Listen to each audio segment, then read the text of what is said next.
Vetëm 130 kilometra në perëndim të Pragës, në një lugin piktoreske plot me pisha dhe ujëra mineral të nëndeshëm, gjallon një ndër qytetet më të bukura në botë, Karlovy Vary.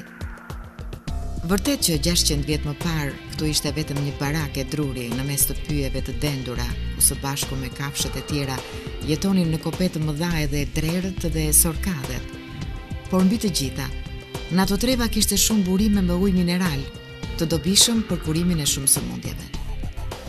Ndaj dhe mbreti i atëhershëm, Karli IV, jo vetëm dekretoi një qytet të ri në ato zona, por i dha edhe emrin e vet, Karlovy Vary, që e shqipëruar do të thotë Liggjat e Karlit. Me kalimin e viteve, qyteti njohu jo vetëm zhvillim të vrullshëm në fushën e mjekësisë dhe kurave çuditëbërëse, por u bë i famshëm për porcelanet dhe kristalet e tij të njohura, lënda e pare të cilave gjendej me bollëk në rrethinat e tij. Bashkë për vetit kuruese të ujrave minerale, por edhe për prodhimet fine të porcelaneve dhe kristaleve të ralla, në shekuj qytetin e kanë vizituar figurat më në zë të jetës politike, kulturore dhe shkencore të botës, duke filluar nga Pietri i Madh i Rusisë tek Gëtja e Schuberti, Picasso apo Gorbaçov, se radha e yjeve të kinemas do t'ishte e pafundme.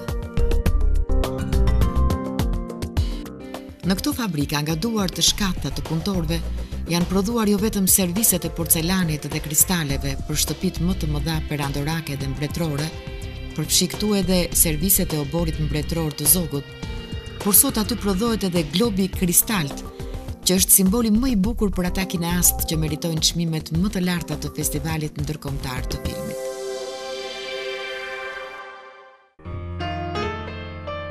Në vitin 1946, këtu merret edhe festivali ndërkombëtar i filmit. Mbas Venecias, të themeluar në vitin 1932, Karlovy Vary është festivali i dytë ndërkombëtar i filmit në botë. Dhe sot, në edicionin e tij të 43, ai qëndron krahas festivaleve të kategorisë A, si Kana, Berlini, Locarno, Kairo, Moska, Montreali apo San Sebastiani. Ato qindra festivale të tjera që zhvillohen anë e kënd globit duhet të kënaqen me kategori të B, C apo të ndonjë kategorie më të ulët.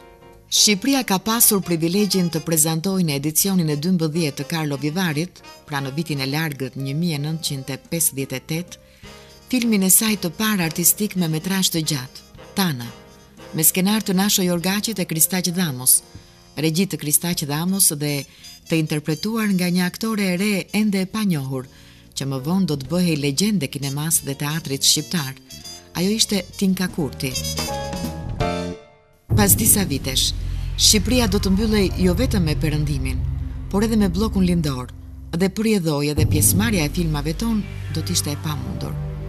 Do të duhet të kalonin gati 40 vjet që në ekranet dhe katalogjet e festivalit të Karlovy Varyt të mësoje përsëri për filmat e rinj shqiptar. Kështu ndodhi në 1997, kur filmi Kolonel Bunker, me regji të Kujtim Çashkut, si një koproduksion shqiptaro-francez, do të konkuronte në seksionin Nga lindja në perëndim.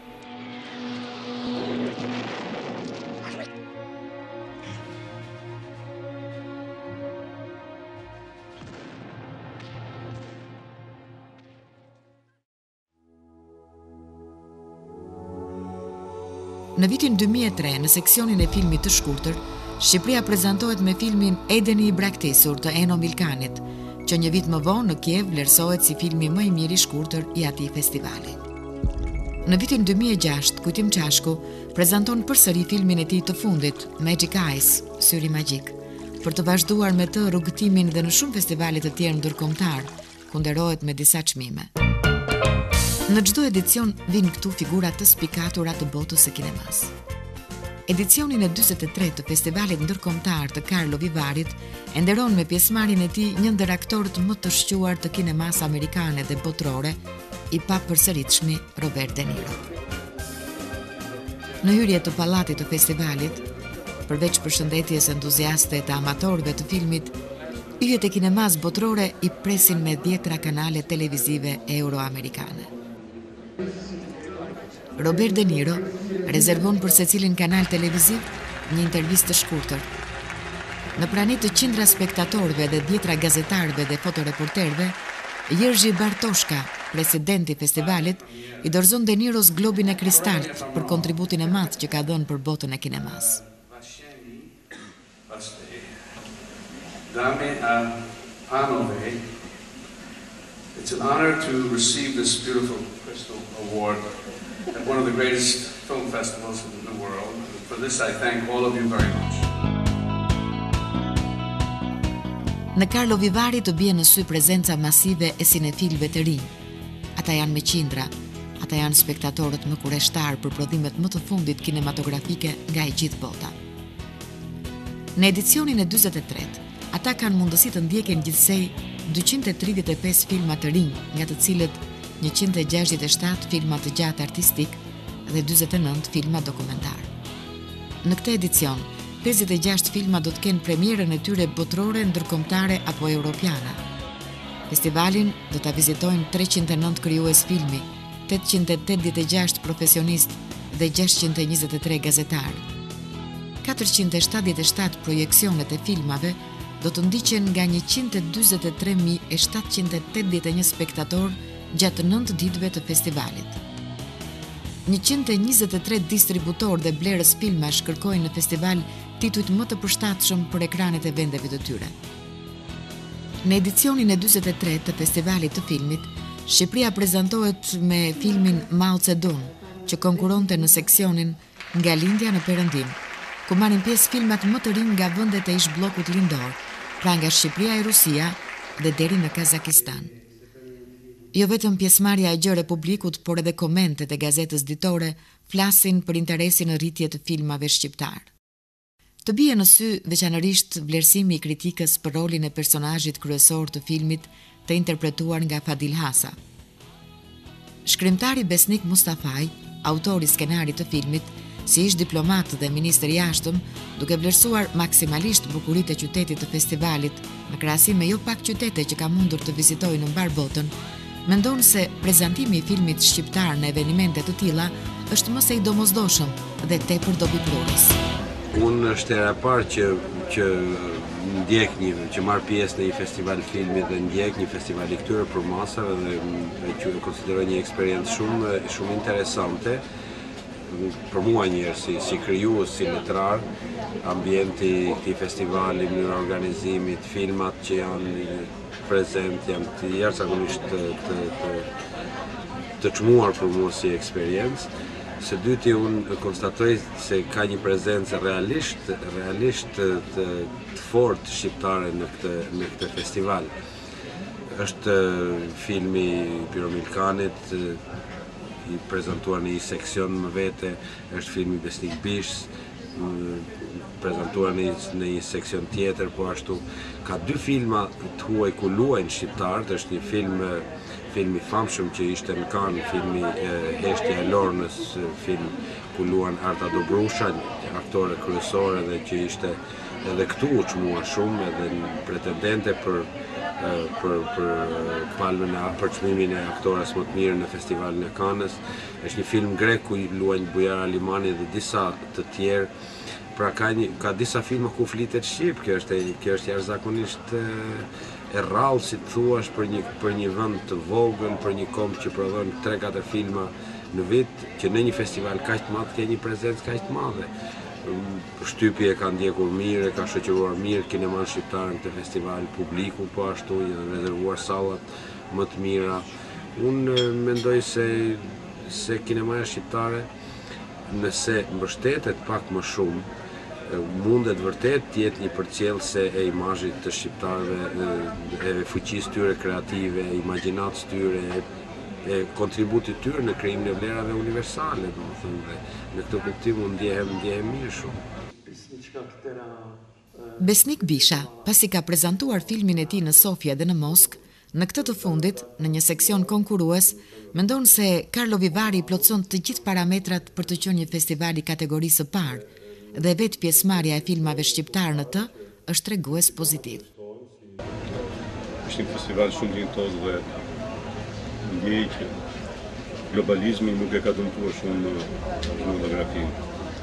Të them këtë sepse shoh që shumë shtete, shumë vende kanë sjellë sipërfaqësi të tyre ose kanë sjellë prurë tyre karakterin e vendit vet. Në këtë rast ose në vazhdim të kësaj mund të them që edhe ne nga Shqipëria kemi sjellë në copë të Shqipërisë, kemi sjellë filmin shqiptar, kemi sjellë problemet etike tona, shqetësimet tona, kemi sjellë gjuhën. Më vjen mirë që sot në Kalovivari në çdo sallë shfaqet një nga filmat tanë që flitet shqip. Për të arritur deri në ditën e shfaqjes së filmit në publik, e për më tepër në një festival, është një punë e gjatë, e mundimshme dhe plot të papritura financiare. Ne sot këtu kujtojmë jo vetëm qendrën kombëtare të kinematografisë shqiptare, që është financuesja kryesore e filmave tanë, por dhe gjithë ato organizma aksionerësh privat që me mirë kuptim dhe dashuri kontribuojnë në realizimin final të një vepre filmike. Në rastin e filmit Mao Zedong, kompania Digital ka dhënë një kontribut serioz në postproduksionin e filmit, që edhe këtu tingëllon në parametra teknik bashkëkohor. Trishtimi i zonjës Schneider e filloi aventurën e tij një muaj më parë në Prag. Duke qenë se bëhej fjalë për një koproduksion shqiptaro-çek, premiera e tij në kinema Lucerna të Pragës i parapriu shfaqjes së filmit në Karlovy Vary. Ish bashkëstudenti dhe kolegu i regjisorit Jerzy Menz jo vetëm pranoi ta prezantonte filmin, por shprehu dëshirën që filmi të pëlqejë nga publiku si koproduksioni i parë në historinë e kinemave të dy vendeve tona. Duartrokitjet e gjata në mbyllje të filmit ishin sinjali më i mirë për atë që do të ndodhte edhe në Karlovy Vary. Si për Mao Zedongin, ashtu dhe për trishtimin e zonjës Schneider, pas projeksionit të dytë të filmave, pasonin diskutimet e publikut me autorët e filmit, për të mësuar sa më shumë për filmin që sapo panë dhe veçanërisht për situatën e kinemas në Shqipëri.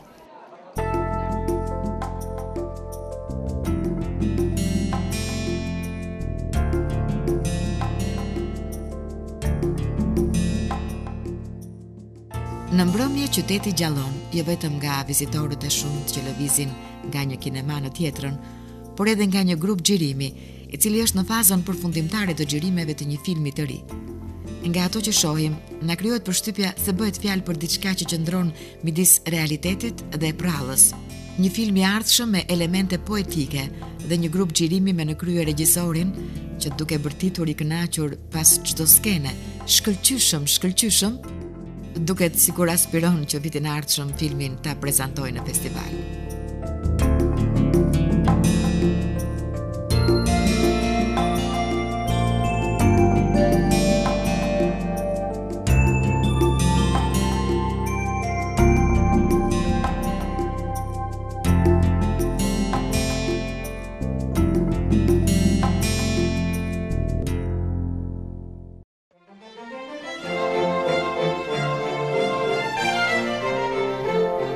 Gati çdo pasdite në parqet e shumta të qytetit, spektatorët dëgjojnë muzikë klasike.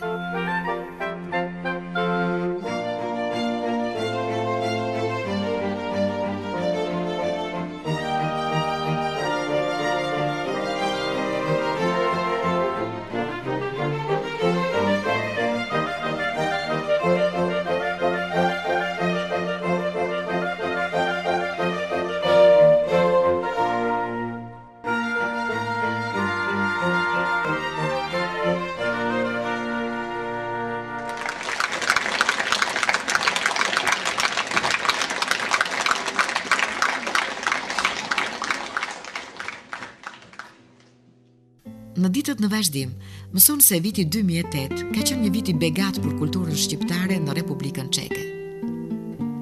Pas daljes në qarkullim të veprës letrare Prilli i thyer të Ismail Kadares, një vepër madhore ka zënë vend në vitrinat e librave të Pragës dhe qyteteve të tjera, është Historia e Shqipërisë, vepra jetësore e albanologut dhe njohësit më të mirë të historisë së Shqipërisë, punojësit shkencor të Akademisë Çeke, profesor Pavel Hradecni.